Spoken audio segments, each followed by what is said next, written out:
Olá, caros ouvintes, sejam bem-vindos a mais uma edição da rubrica Tendências e hoje a rubrica veio até a este magnífico Museu da Misericórdia, integrado na Sé, na zona histórica da cidade de Viseu.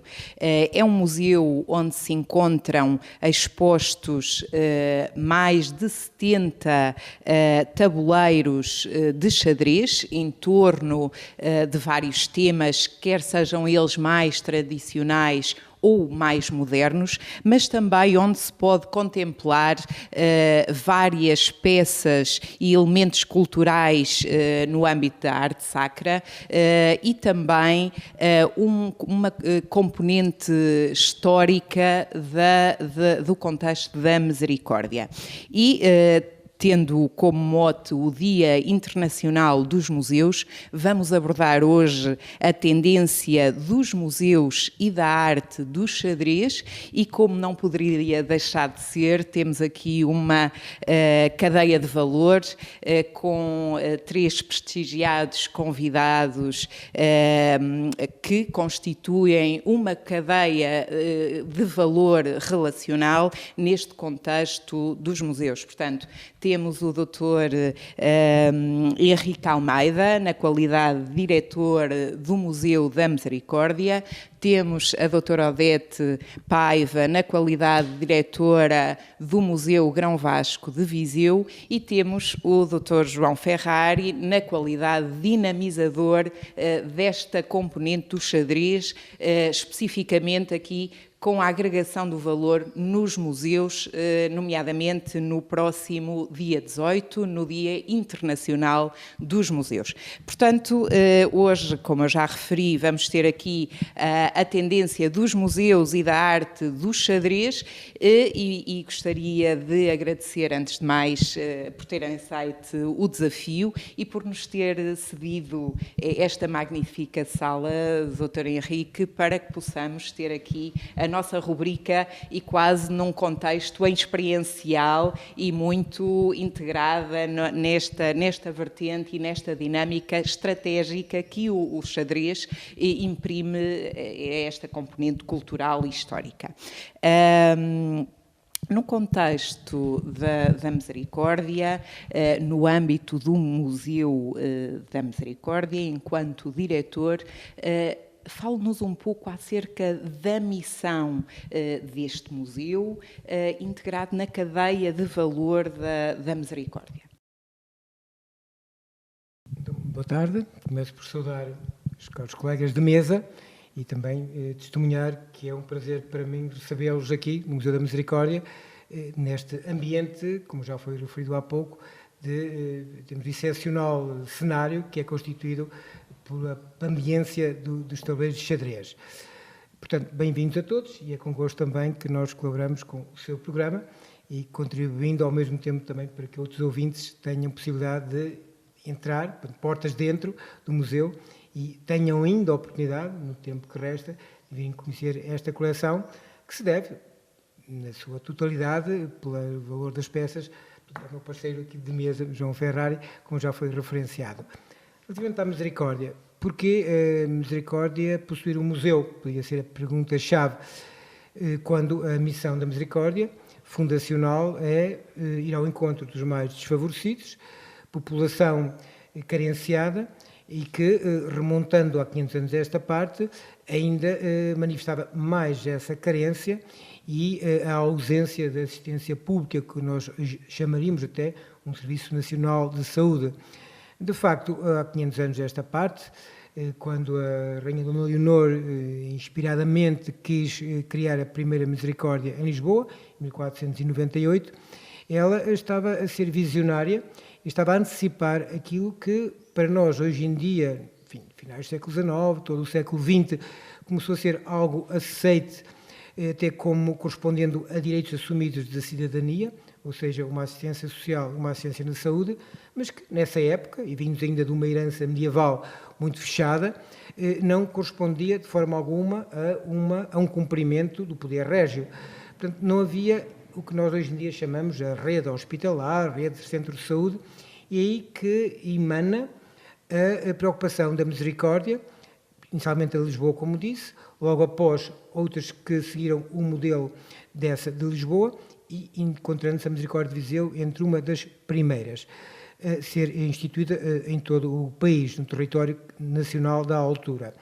Então dizia que se a função, a missão, nós hoje em dia dizemos primacial da Misericórdia, é essa ciência social, por todo o século XX, alargou-se, e não agora aqui pormenorizando como foi esta evolução histórica, naturalmente, ao longo dos séculos, no século XX, dizia eu propriamente, há uma grande expansão, uma grande abertura, um grande leque de valências, que nós chamamos, e que correspondem, por exemplo, à assistência à população sénior, à assistência à população infantil. E quando digo população infantil, mais recentemente a população dos infantários e dos berçários, inclusivamente. Abertura também a instituições de acolhimento social, como hoje nós designamos, por exemplo, o CAT, o Centro de Acolhimento Temporário. Assistência no centro de dia, assistência na componente escolar, e não só na cidade, como até nos arredores também, assistência na habitação, etc., etc., e chega-se agora ao século XXI, podemos assim dizer, e os dirigentes da Misericórdia dão conta que esta componente não é apenas um luxo, não é apenas a componente cultural como sendo algo supérfluo. Não, é uma componente que não só cumpre uma obrigação, que também é estatutária, de preservação patrimonial, como, ao mesmo tempo, ela é veiculadora de uma mensagem. E digo isto apenas como toque inicial. O museu, para além de cumprir esse dever de preservação, conservação, restauro, divulgação, valorização, associado depois também à componente da investigação histórica, uma vez que temos o arquivo histórico, que dá um grande suporte também à confirmação, à fixação de registro documental. Portanto, o museu tem que ter sempre por trás uma investigação que confere a validade e a fixação de rigor histórico, aquilo que é aqui patenteado ao público. Para além disso, dizia, o museu é também uma montra do que é hoje a realidade da Misericórdia de Viseu. E muitos visitantes que aqui vêm têm possibilidade de não só contactar com esse testemunho institucional, portanto, ficam a conhecer esse património da instituição Misericórdia de Viseu, como, ao mesmo tempo, têm possibilidade de encontrar aqui uma plataforma. E voltando já até à questão, recorrendo à questão do tema do Dia Internacional dos Museus, não é? Uma plataforma cultural inserida na comunidade, que devolve à comunidade também o seu saber, que interage com a comunidade, e é neste plano que se enquadra o cenário que nós temos aqui hoje à nossa volta. Uma das atividades que o museu realiza, de abertura à comunidade, de abertura ao público escolar, felizmente tendo tido início uma convergência de esforços, neste caso parcerias com o Museu Nacional de Grão Vasco, resultou daqui uma articulação que nós hoje em dia já podemos dizer que é um sucesso, como certamente temos a oportunidade aqui de escalpelizar ao longo desta conversa. Portanto, começando há 500 anos, passando por todo o século XX, chegando à atualidade, e este é um espelho, é uma mostra, é uma ilustração dessa ligação do museu com a comunidade onde esse mesmo museu está inserido. Muito bem, doutora, e bem-aja pela partilha. Passando agora a palavra à doutora Odete Paiva, portanto, a atual diretora do Museu Grão Vasco. Doutora Odete, na qualidade de diretora, partilha um pouco connosco a missão e a visão deste museu de referência não só local, mas também nacional e internacional, que está claramente como referência de património cultural. Boa tarde a todos, começo por vos cumprimentar. Em relação à missão do Museu Grão Vasco, gostava de começar por dizer o seguinte: o Museu Grão Vasco é um museu que é fundado em 1916, portanto é um museu da República, contrariamente àquilo que o Dr. Henrique Almeida diz e do histórico, enfim, da Misericórdia, que vem do século XVI, enfim, com uma outra abordagem. O Museu Nacional Grão Vasco, o Museu Grão Vasco, inicialmente, é um museu republicano e, portanto, ele foi criado para guardar aquilo que eram os tesouros, mas os tesouros com esta grande característica que são os tesouros da região. Ele começou por ser museu regional e, portanto, o nosso conjunto de peças mais antigo, digamos assim, vem da Catedral, é o retábulo da Catedral e, depois disso, durante todo o século, peças do século XVI, oriundas da Catedral, mas também de alguns conventos e igrejas da região. Em 1916, o capitão Almeida Moreira, que foi o primeiro diretor e fundador do museu, teve...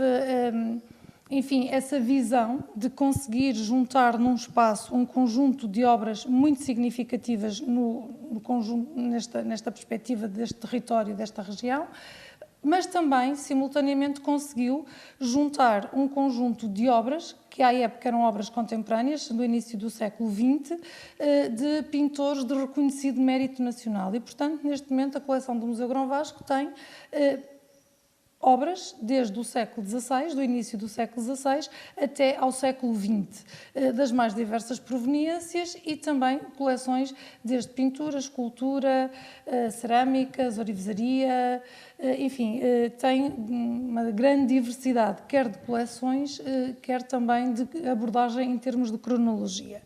E, portanto, inicialmente, a guarda destes tesouros, nós hoje temos 22 obras classificadas como tesouros nacionais e, portanto, a guarda destes tesouros nacionais fazem do museu um museu nacional também, justificam essa classificação e essa importância no panorama da pintura e da arte em Portugal.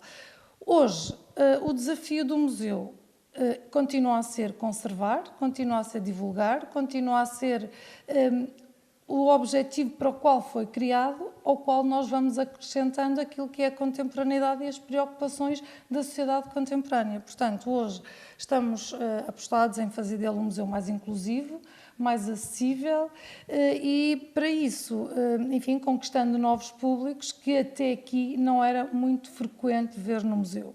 E passando também um bocadinho já para esta questão do dia 18 de maio, do Dia Internacional dos Museus, por exemplo, o espelho disso é termos visitas guiadas em língua gestual portuguesa que vão estar associadas às visitas guiadas tradicionais e, portanto, estamos a tentar incluir no museu um público que normalmente não frequenta este tipo de espaços porque não domina a linguagem e a linguagem do museu não lhe é acessível. Temos feito algumas experiências também com surdos, com invisuais, enfim, estamos a tentar encontrar um caminho de inclusão e tornar a arte mais acessível e mais democrática para todos. Muito bem, e obrigada pela partilha. Caros ouvintes, como a senhora diretora do Museu Grão Vasco acabou de partilhar connosco, trata-se de um museu com um acervo, com uma diversidade de obras de arte, portanto, com várias tipologias e com uma cronologia que vai desde o século XVI ao século XX. Portanto, lanço-vos o desafio para, no dia 18, poderem vir até ao museu da nossa sociedade, quer do Museu Almeida Moreira, quer do Museu Grão Vasco, quer do Museu da Misericórdia. Portanto, lanço-vos este desafio porque, de facto, vale a pena. Doutora Odete, integrada ainda nesta dinâmica do Dia Internacional dos Museus, partilhe connosco qual vai ser as dinâmicas que vão estar integrados, designadamente a componente da estratégia do xadrez. A componente do xadrez tem sido uma componente muito interessante nos museus, por duas razões. Por um lado, porque é inesperada associar o xadrez a este contexto de museologia. Por outro lado, porque tem tido uma adesão imensa, sobretudo das camadas mais jovens.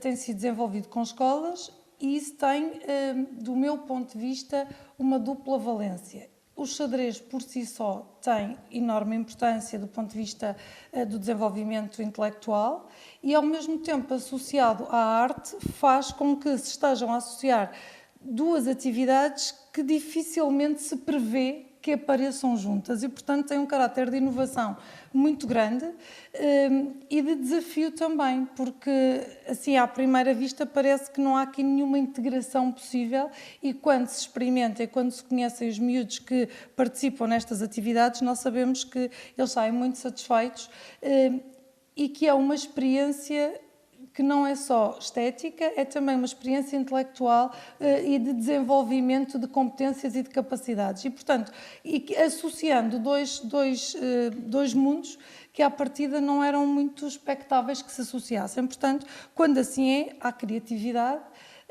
e há uma dedicação muito grande, e o João Ferrari é realmente a prova de que essa dedicação dá frutos e quando nos dedicamos a uma atividade como ele se tem dedicado a esta e temos capacidade para ser tão apelativos como tem sido, que as coisas funcionam e é uma mais-valia quer para o museu, quer para a atividade e sobretudo para quem está envolvido nela, que são os miúdos e que são os públicos mais jovens, que são aqueles onde muitas vezes temos alguma dificuldade em chegar se não for através das escolas. Portanto, normalmente vêm com as escolas e não vêm ao museu de uma outra forma mais livre.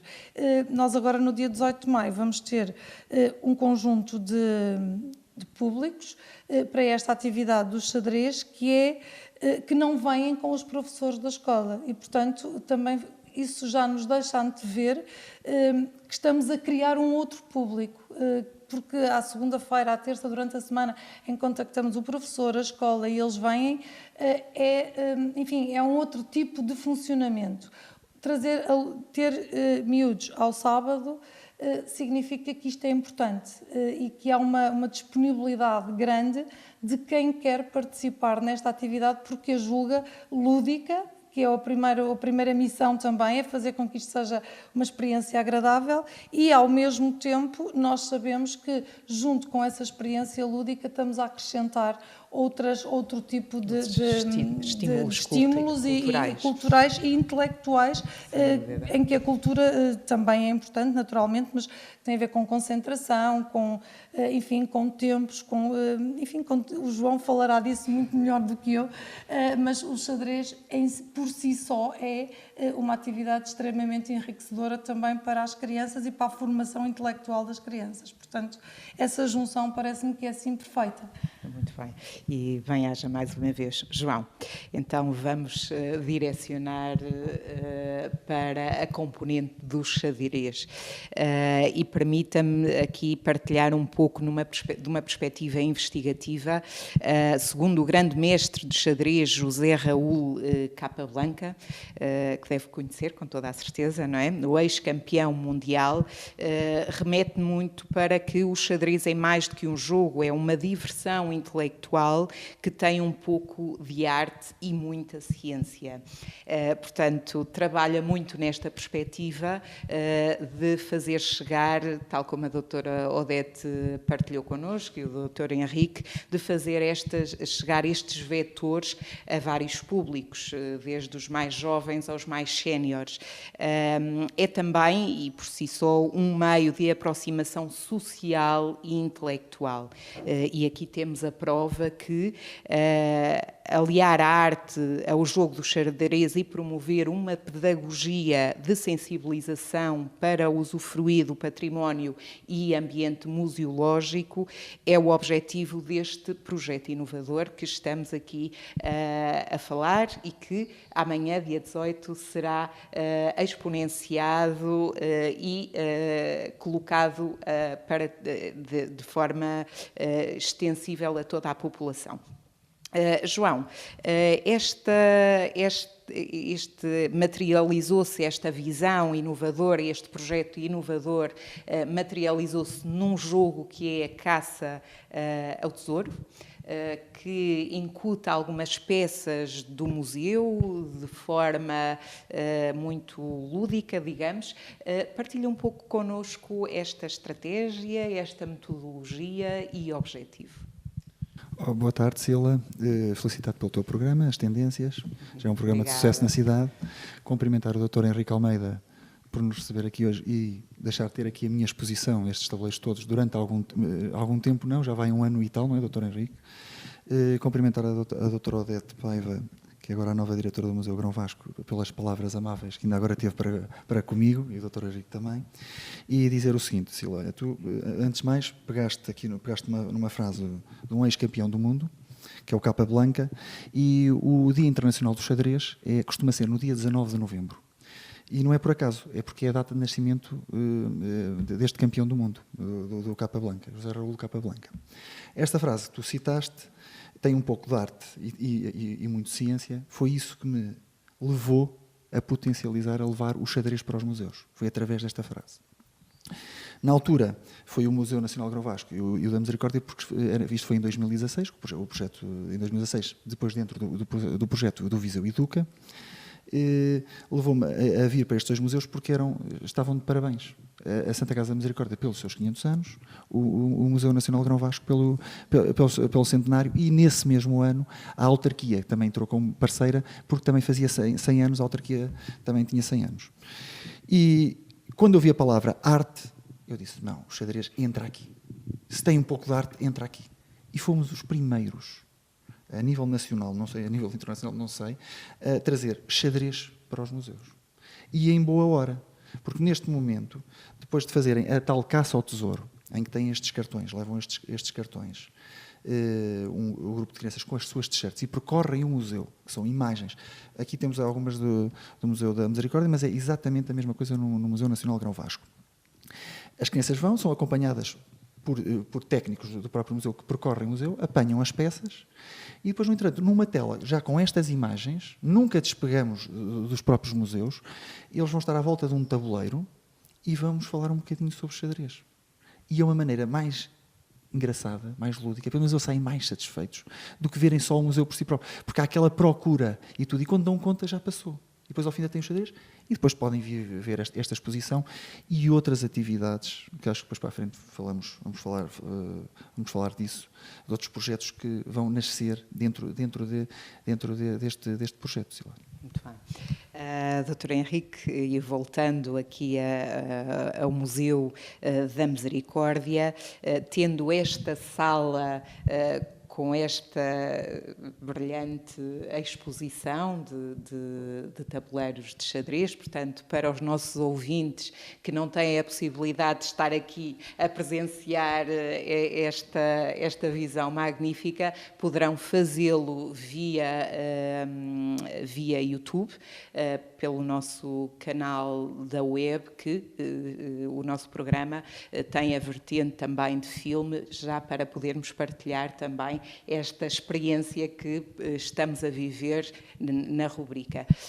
Contudo, fazemos o apelo para que se dirijam também ao Museu da Misericórdia para poderem experienciar esta técnica e estratégia do xadrez integrada no museu. Portanto, mas, Dr. Henrique, partilhe connosco um pouco esta experiência e esta mais-valia que trouxe o xadrez ao Museu da Misericórdia. Muito bem. De facto, ao longo destes já 3 anos e meio, sensivelmente, é possível fazer um balanço.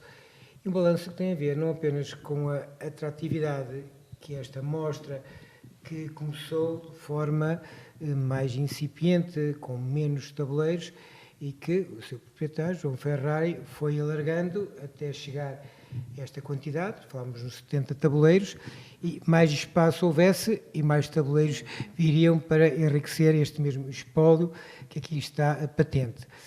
Dizia que é possível, claro, fazer um balanço. Penso que posso dizer que cerca de 7 a 8 mil crianças, público escolar, passaram pelos 2 museus, só por si números muito significativo. Depois, a partir daqui, em primeiro lugar, da própria experiência da vinda dos jovens estudantes, o tal público escolar, ao museu. Ou seja, porventura não viriam de outra forma que não fosse esta que é o impulso para virem fazer esse jogo lúdico. Um jogo lúdico que permite não apenas a sensibilização para as próprias regras de xadrez, como já foi dito há pouco, mas, paralelamente, constitui uma sensibilização para o património. Esta experiência de fusão entre as peças do museu, de cariz diversificado, quer na componente escultórica, pictórica, documental, fotográfica. Esta componente, portanto, de permitir que as crianças olhem de uma forma especial. Como nós costumamos aqui dizer, é o olhar, ver e o reparar. E eles, por momentos breves que sejam, eles atentam na peça e levam algo para casa. E, portanto, essa componente de educação patrimonial ficará conseguida só nesta possibilidade que têm de contactar, desde logo até com o próprio ambiente e com cada peça em particular. E depois, a componente lúdica, como também já foi referido, dá-lhes uma animação e uma visão diferente de um espaço museológico. Ou seja, a nossa preocupação não é apenas a do entretenimento. Há outros espaços que têm essa vocação. A nossa vocação aqui é da sensibilização para o património, de uma forma lúdica, agradável, e ao mesmo tempo que lhes permite levar para casa uma mensagem que é, por si mesma, passada aos mais velhos, neste caso aos seus educadores, aos seus familiares. Então nós temos essa experiência, uma delas, positiva, aqui a registrar, é de que os miúdos que aqui vêm, quando digo miúdos, digo o público escolar, sobretudo o primeiro ciclo, até o segundo ciclo de escolaridade, mais tarde, ou seja, após a vinda aqui ao museu, eles trazem os seus familiares e já são eles que gostam de servir de guias, partilhar experiências de algo que lhes ficou justamente por esta oportunidade que tiveram de contactar então aqui com o museu. Portanto, dizia que o balanço é claramente positivo e, ao mesmo tempo, o grau de atratividade das peças não diz respeito apenas aos mais novos. O João sabe muito bem que pessoas que aqui vêm, adultos, muitos estrangeiros até, aqui fixam, e porque temos aqui uma linguagem universal. As figuras que aqui estão têm a ver que desde a banda desenhada, das grandes figuras históricas, dos grandes referentes, como há pouco já vimos, não é? De todos os continentes, americano, asiático, não é? Portanto, no contexto mundial, esta é uma linguagem que por si só se impõe e desperta a atenção das pessoas. Ou seja, pensamos que estamos a cumprir, de facto, essa articulação entre a componente artística, a componente cultural, a componente de estimulação cognitiva, como aqui já foi referido, é uma mais-valia para o público que nos visita, é também uma tal inserção na comunidade, uma vez que é um trabalho que efetivamente pode ser avaliado em contexto escolar sobre o que as crianças daqui levam para esse mesmo ambiente. E depois tudo mais que se associa à exposição. E uma das mais-valias também deste projeto tem a ver com a concretização deste livro, sobre o qual depois podemos falar, e que resulta também de uma coordenação do João Ferrari, que desafiou 3 entidades, por assim dizer, o Museu da Misericórdia, o Museu Nacional de Grão Vasco e depois o público também escolar, através de um agrupamento de escolas, para que fossem criadas 3 narrativas, inspiradas totalmente no contexto dessas mesmas entidades, na vivência, na história, concretamente em relação também à história da Misericórdia, aparecem aqui figuras, aparecem aqui referentes e que permitem a dramatização dessa mesma história. De resto, no dia do lançamento desta mesma obra, foi uma das escolas cuja professora é a autora de um dos contos, que dramatizou nos claustros do Museu Grão Vasco essa mesma história. Ou seja, é uma bola de neve que entrou já em velocidade de cruzeiro. E daí, portanto, o balanço só pode ser muito positivo. Muito bem, e bem haja. Portanto, tendo aqui o mote do livro, doutora Odete, O Xadrez em Viseu, portanto, este livro cruza uma modalidade a crescer com a história da cidade e dos 2 museus. Doutora Odete, em termos globais, qual é a visão dos cidadãos perante este livro e a agregação do valor que tem analisado com esta partilha e esta obra que tem acrescentado ao museu? Bem, desenvolvermos a escrita e, ao mesmo tempo, uma encenação, a parte dramática, o teatro, enfim, eu acho que só essas 2 componentes são extremamente importantes. Fazer com que os miúdos escrevam e reflitam sobre experiências e que sejam ao mesmo tempo capazes de enquadrar a história da cidade e das instituições da cidade nas suas narrativas associadas ao xadrez e que ao mesmo tempo depois aconteçam a encenação dessas mesmas histórias Eu acho que isso é extremamente positivo e marcará seguramente as crianças que estão envolvidas nestes processos. O estar envolvido e o participar nesta forma, quer na criação do texto, quer na encenação do texto, é uma mais-valia, seguramente, para essas crianças. Por outro lado, é também um registro que fica. E, portanto, aqueles que não estiveram na criação do texto, mas que viram, que ouviram falar e que agora têm a oportunidade de pegar no livro e ler e reinterpretá-lo à sua maneira, é sempre uma obra de criação em cima de um texto que fica. E, portanto, eu penso que essa componente é também, ela, de grande estímulo, não só da literacia, do teatro, de uma certa desinibição, mas também com regras que normalmente às vezes não está tão presente quando se fala em coisas tão lúdicas e, portanto, e aí o xadrez e a forma de estar, quer no museu, quer no xadrez, continua a fazer-se sentir.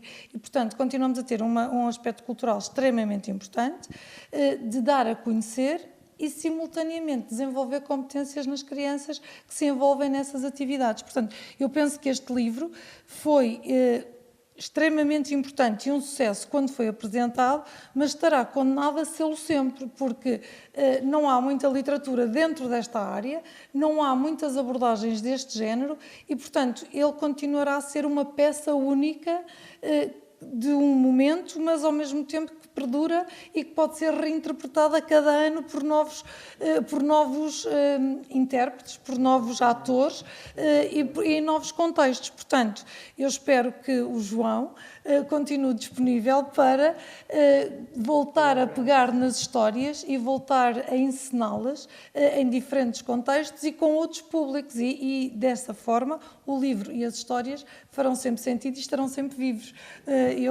E os autores penso que também orgulhosamente ficarão porque, enfim, ter um livro ou ter uma história que regularmente é reinterpretada e continua a fazer sentido e é uma mais-valia para quem a faz, é também um motivo de orgulho para quem escreve, não é? E, portanto, eu penso que teremos aí sempre um aspecto... Uma continuidade. Exatamente, muito relevante. Muito bem, João.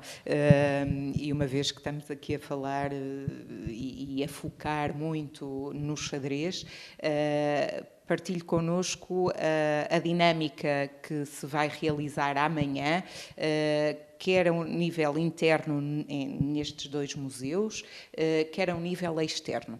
E de que forma é que os cidadãos se podem inscrever nestas mesmas modalidades? Muito bem. Ocila, o que vai acontecer e o que combinamos com os diretores dos museus é o seguinte. No Museu Nacional de Grão Vasco vai haver um workshop das 3 horas às 4 horas, das 15 às 16, mais concretamente, em que vai haver, toda a gente está convidada, dos 6 aos 16, mas também se tiver 16, também tiver 17 também entra, e também se tiver 5 também pode entrar, não é? Criarmos aqui umas barreiras, mas que não são barreiras, quer dizer, pode ser um bocadinho mais acima ou mais abaixo. E vai ser a continuação daquilo que eu expliquei anteriormente, naquela questão que tu me colocaste, fazer a tal caça ao tesouro e depois levarem um bocadinho de xadrez para casa, aprenderem isso tudo, e virem depois aqui ao Museu da Misericórdia também ver a exposição. Se houver uma adesão ainda maior, já temos um plano B, é também fazermos aqui o workshop simultaneamente, tanto de um lado como do outro, consoante o número de inscrições. A hipótese de se inscreverem, simples.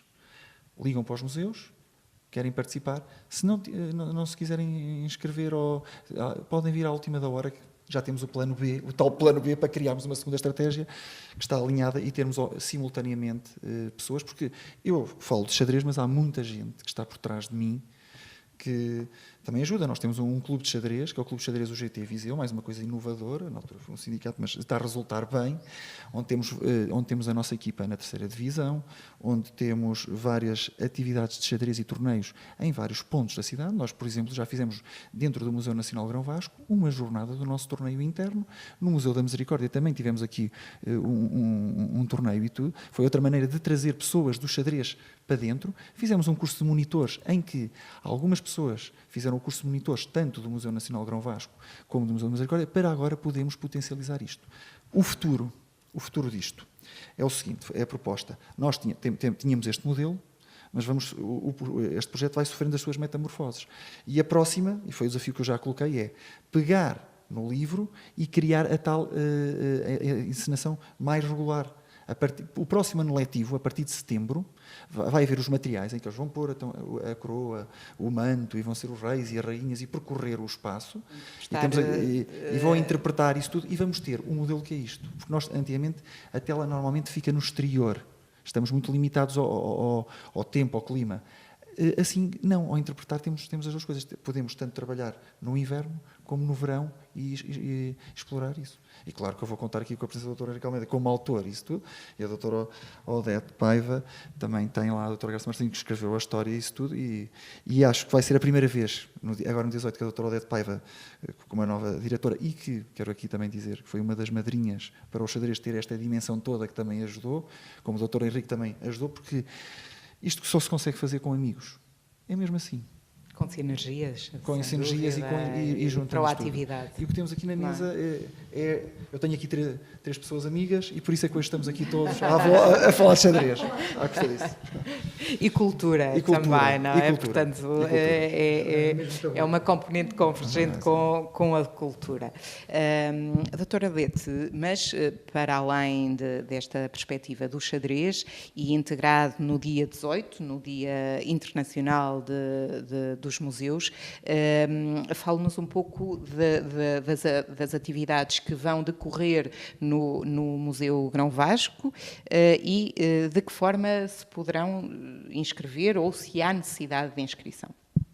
Muito bem, então vamos deixar o xadrez agora um bocadinho mais, já falámos de xadrez, então vamos falar de outras atividades. No dia 18 de maio o Museu Grão Vasco vai apresentar, durante a manhã, uma nova proposta expositiva no piso 1.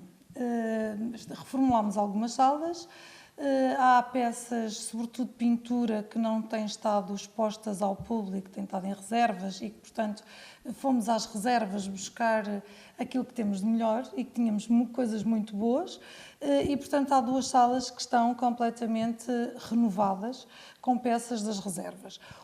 Para renovarmos essas duas salas foi necessário alterarmos também aquilo que tínhamos como exposição de escultura barroca e a sala da escultura barroca, embora não estejamos a acrescentar peças, mas terá também uma museografia, digamos assim, diferente daquela que era a tradicional no museu, estará numa outra sala, aliás, na sala onde ela originalmente foi colocada em 2004, quando da inauguração do museu. Portanto, voltamos à sala inicial de 2004, apesar disso com uma nova museografia, uma nova proposta, e penso que também vai ficar muito apelativa. No dia 18, o que é que vamos fazer mais? Vamos também ter visitas orientadas, como já disse, em língua gestual, e vamos trazer outros dois grupos que também não têm estado muito no museu. Os alunos de turismo da Escola Superior de Tecnologia, com as suas competências em línguas estrangeiras, e os alunos de Erasmus. Temos uma comunidade de Erasmus também significativa no Politécnico e, portanto, estamos a convidar os alunos de Erasmus do Politécnico para virem fazer uma visita ao Museu Grão Vasco, guiados pelos colegas de turismo. Vamos ver como é que vai resultar. Portanto, estamos a fazer experiências e acho que vai resultar muito bem, com certeza. Explorar aqui o ecossistema académico com a componente do museu. E até com essa dimensão que falou há pouco, nacional e internacional, que o Museu Grão Vasco vai querendo conquistar também, não é? Vai conquistando. E a questão dos Erasmus é uma mais-valia a esse nível, porque eles, quando saírem de Viseu, muitos deles saem de Viseu sem nunca terem vindo ao Museu Grão Vasco. Então, desta forma, porque vêm com os colegas, enfim, estamos a tornar a coleção acessível e a primeira forma de a tornar acessível é a língua em que ela é transmitida, não é? Portanto, isso também é um elemento facilitador. Penso que também é construir um bocadinho essa dimensão internacional do museu. Por outro lado, também para que a arte e outras artes para além daquilo que é o museu e que são as coleções do museu, vamos ter um concerto com um grupo um ensemble de flautas do Conservatório Regional de Música às 5 da tarde e é também um momento muito interessante porque são não são profissionais, são os alunos do conservatório que se disponibilizaram para, durante a tarde, o ensemble completo fazer um concerto e depois, durante a noite, fazerem aquilo que nós chamamos uns concertos improváveis. Assim, eles vão aparecer entre o Museu da Misericórdia, o Museu do Nacional Grão Vasco e o Museu da Catedral, o ensemble de violinos e o ensemble de flautas. Os miúdos vão aparecer e vão tocar inesperadamente junto às obras, não sei ainda onde. Eles vão escolher as obras quando chegarem, vão escolher o espaço e os públicos. Tem a ver com a acústica, tem a ver com a forma com os sítios onde eles se vão sentir bem. E, portanto, eu acho que vai ser também, desse ponto de vista, uma experiência muito interessante. Portanto, no dia 18 é vir aos museus para ver, mas também para ouvir e também para jogar. Portanto, é assim uma sinergia e foi esse o mote que nós arranjámos precisamente para este dia 18 de maio, ver, ouvir e jogar, porque permite-nos fazer isto tudo e partilhar estes espaços, tendo como espaço comum aquilo que é o adro da Sé, que é um espaço magnífico, e, portanto, estamos todos aqui à volta do adro. É assim um encontro de vizinhos que eu acho que vai correr muito bem. Bem, portanto, tal como eu já referi, é aqui uma triangulação relacional que acresce valor não só à população viziense, mas também a todos os visitantes e turistas que chegam à nossa cidade. E agora, quase em suma, digamos assim, não poderia deixar de falar aqui num ponto que cada vez mais é falado como uma visão inovadora, digamos assim, que cada vez mais está associada aos museus, que é a vertente tecnológica no âmbito da inovação.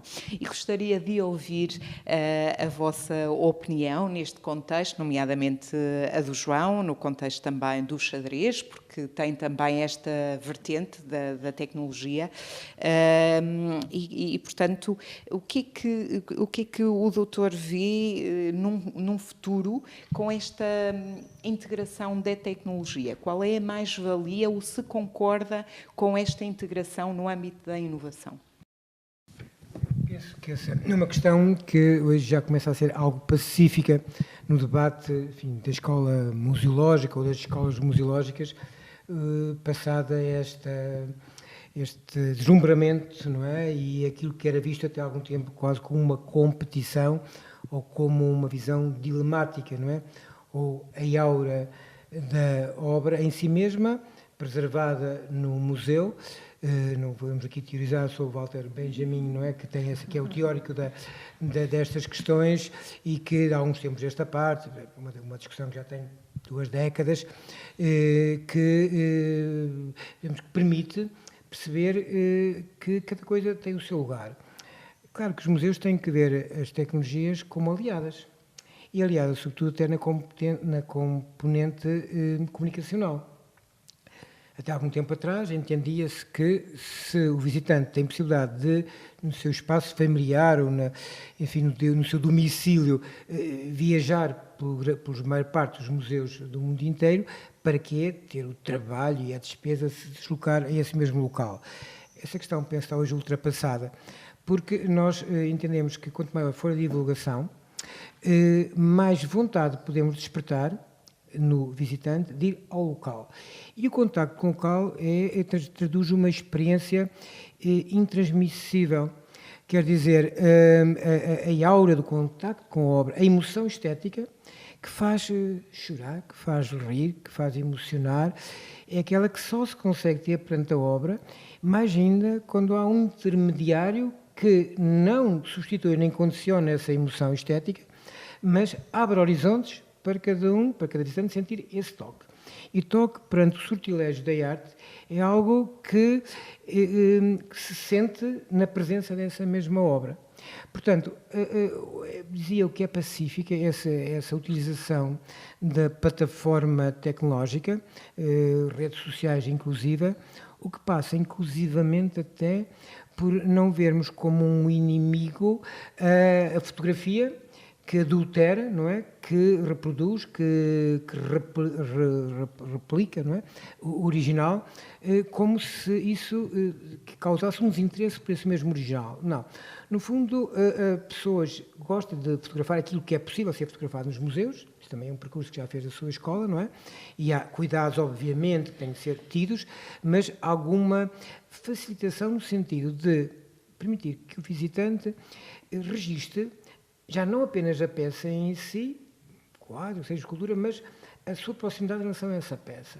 E quase uma identidade também em relação ao facto de ter estado no local. O que é que se pode perder, muitas vezes? E aqui é uma perda, de facto.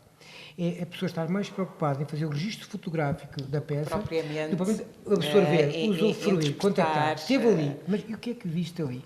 E depois podemos chegar quase a um paradoxo, que é, eu depois para ver o que registrei, vou então fazer ampliação e tentar captar um momento que já passou.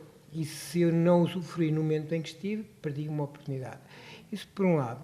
E por outro lado, e ainda voltando à questão anterior também da nossa programação, gostava de registar, uma vez que o programa portanto, passará na véspera do Dia dos Museus, portanto estamos a falar do dia da manhã, para todos os efeitos, gostava de registar, reiterando esta parceria que nós aqui conseguimos estabelecer, de que é a prova esta programação, que tem uma forte componente musical.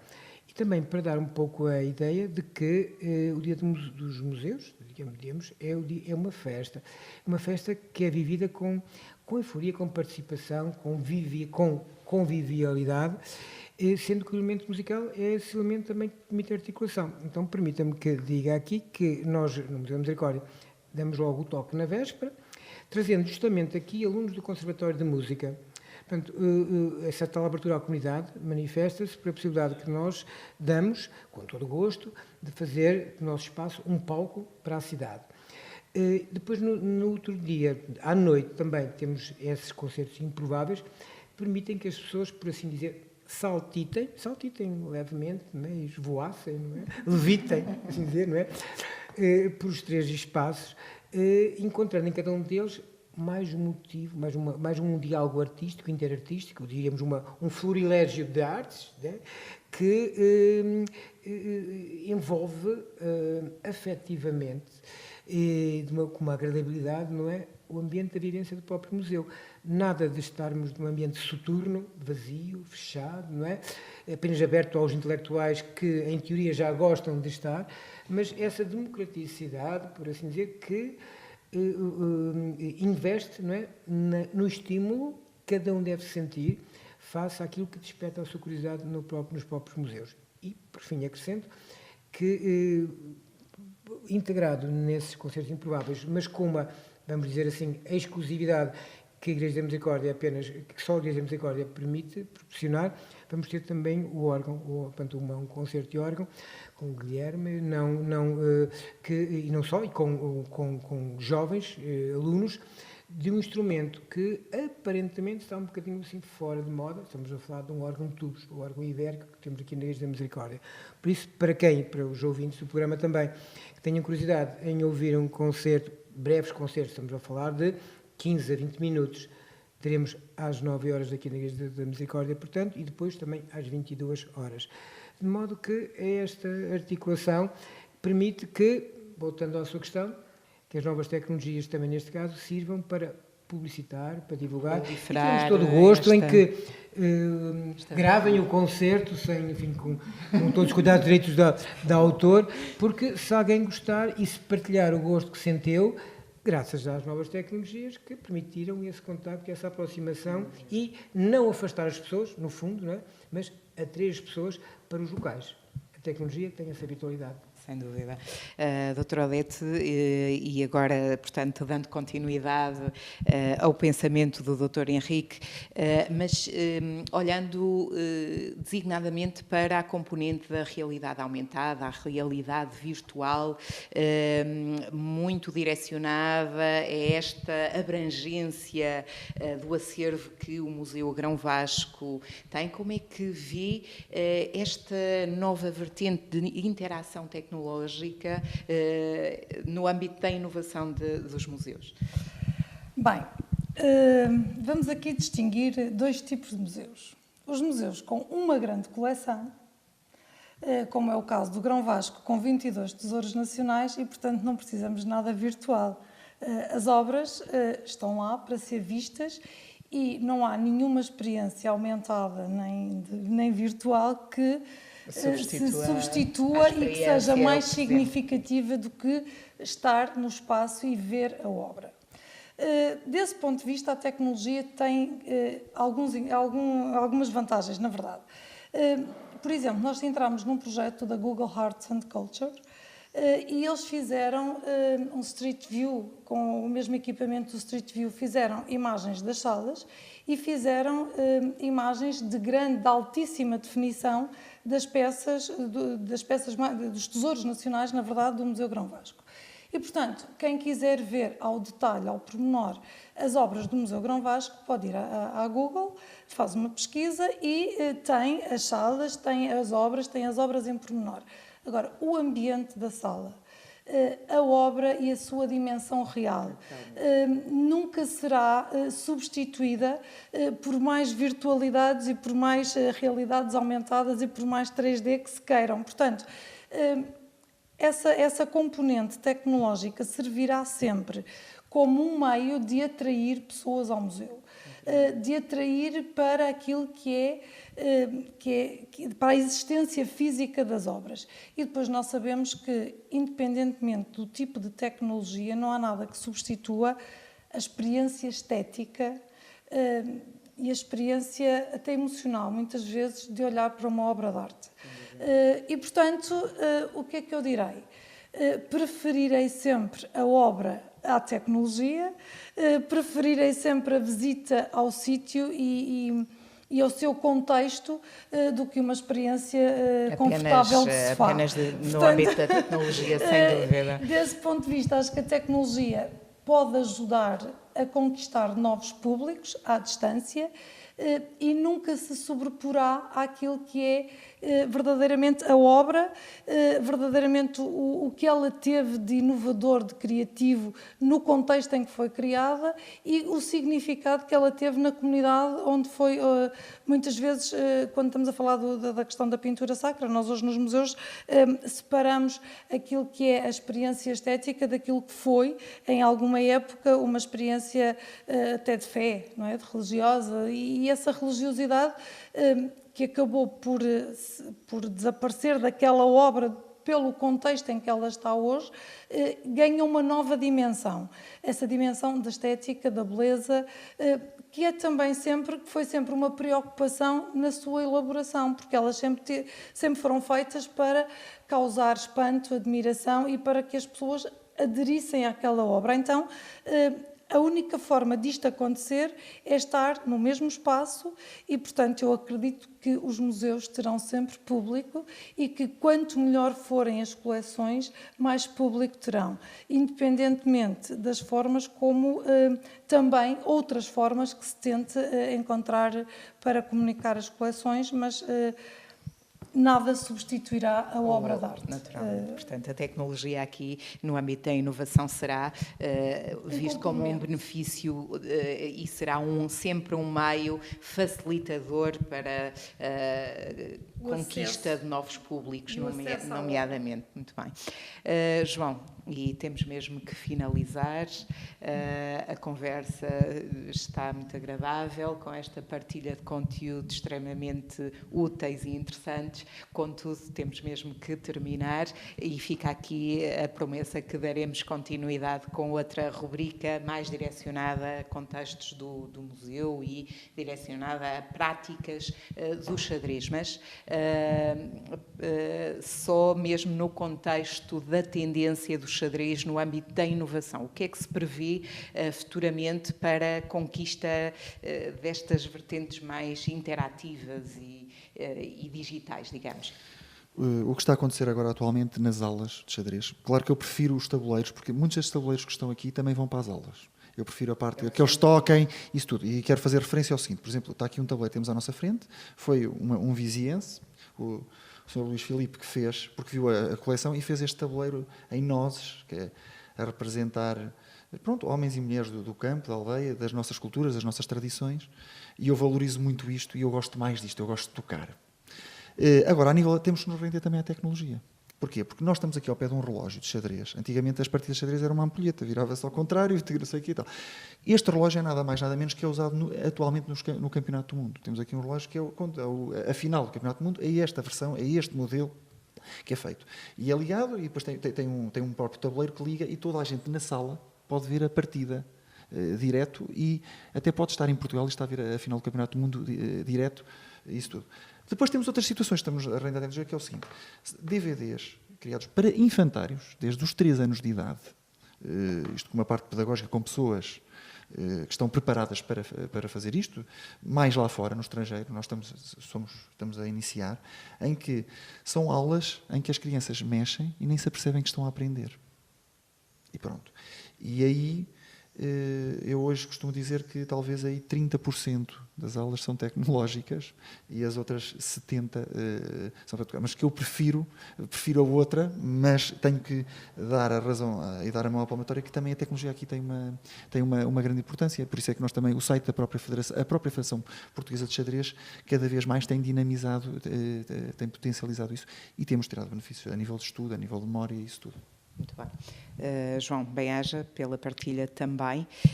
Caros ouvintes, e desde já agradeço mais uma vez por estarem atentos à rubrica Tendências, nesta edição direcionada ao Dia Internacional dos Museus. Passo só a palavra aos nossos convidados para que se possam despedir. Dr. Henrique. Da minha parte, foi muito agradável este encontro. Proporcionamos aqui uma abordagem muito diversificada sobre estas relações entre uma atividade lúdica, com esta estimulação cognitiva e intelectual, inserida num espaço museológico. No fundo, estamos também a comprovar que estabelece aqui uma plataforma cultural, na linha da temática deste ano do Dia Internacional dos Museus, e muito ligada, como se comprovou por várias evidências, muito ligada, muito inserida na comunidade, neste caso na comunidade vizense.